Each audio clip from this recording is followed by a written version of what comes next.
We are talking Bring Her To Me, directed by Brooks Davis. This is a Full Moon production, and Charles Band has a credit as co-writer here. I was a huge fan of Full Moon productions in the early days, but I have to say recently the more recent films have interested me less, as they seem to be very cheap, very kind of quick turnaround, and just obsessed with making weed-based kind of horror comedies. So I was pleased to see that this one looks a little different. So the story is we have our character called Mara, who is this young woman who is having trouble sleeping. She's having these vivid dreams about some type of kind of entity that seems to be calling out to her. So a friend of hers recommends this kind of sleep therapist who comes round and tries to kind of coax her into kind of finishing the dream, and as it turns out, this dream is a kind of a demonic force calling out to her when she sleeps. What will happen? You will have to watch the movie and find out. So this is a low budget movie. It only runs around an hour long, so it's not a long film, and that again is somewhat typical of the modern Full Moon movies. It only actually has 4 actors in it, so it feels a little bit like a stage play in a way, because it's more or less either in this kind of woman's apartment at a coffee shop or in the kind of the Dreamscape.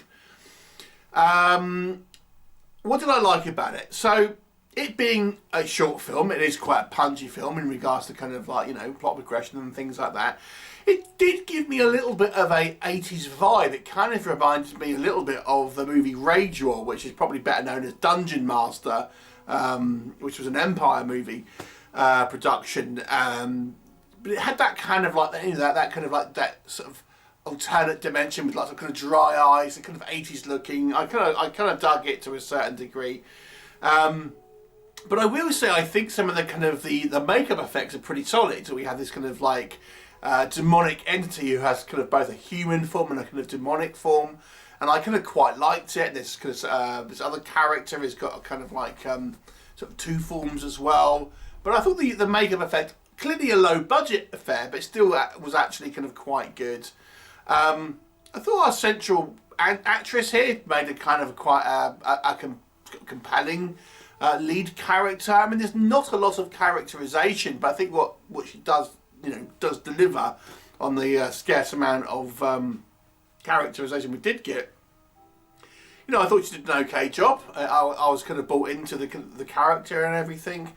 And, you know, it has a kind of like, you know, an interesting premise. And we've seen plenty of kind of sleep paralysis movies before. This one tries to be a little bit different, actually kind of going into the kind of the dream dimension. And we kind of, she sort of travels there on her bed. And, you know, you could call it Adventures in Green Screen if we're being picky. But, you know, again, it kind of gives it this kind of fantasy kind of like magical feel to a certain degree. What doesn't work? Here's the big thing. Without a spoiler, this movie, towards the end, to kind of get its resolution, takes a kind of left turn that comes completely out of nowhere and is a real, like, I think, a cheat in the script writing, to be honest. I mean, you might be thinking, oh man, you know, what's going to happen? How's she going to get out of the situation?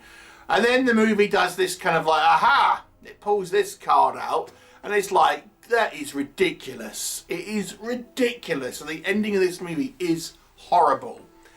Now, I've seen some critiques with the acting. So yeah, there's a couple of sequences where the dialogue is horrible, there's a little bit of overacting, but I gotta say, I don't think it was terrible for this kind of level of movie.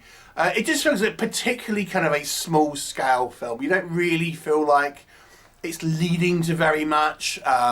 It's a little bit kind of like 80s music video looking, I say, with the drives. I mean, it kind of is a little bit of a throwback feel.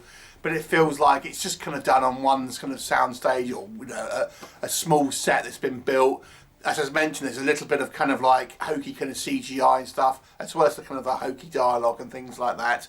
And then because it only has 4 actors, it just feels very, very like a kind of like a local theatre troupe production, because it doesn't really have any kind of extras or any kind of like, you know, anything particularly kind of interesting happening on screen. It's all people in one room or in one very kind of small location, and ultimately the story becomes a little unfulfilling, especially when you get that horrible ending.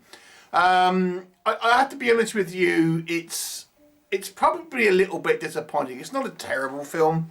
It's just a little bit disappointing, and I have to be honest with you, it's probably a little below average, but it's not a car wreck. It's okay, you know, it's okay, but like I've said, that ending is bad. So 4 out of 10 for me. Have you seen it? What did you think of it? Please do leave me a comment, and I shall look forward to you next time.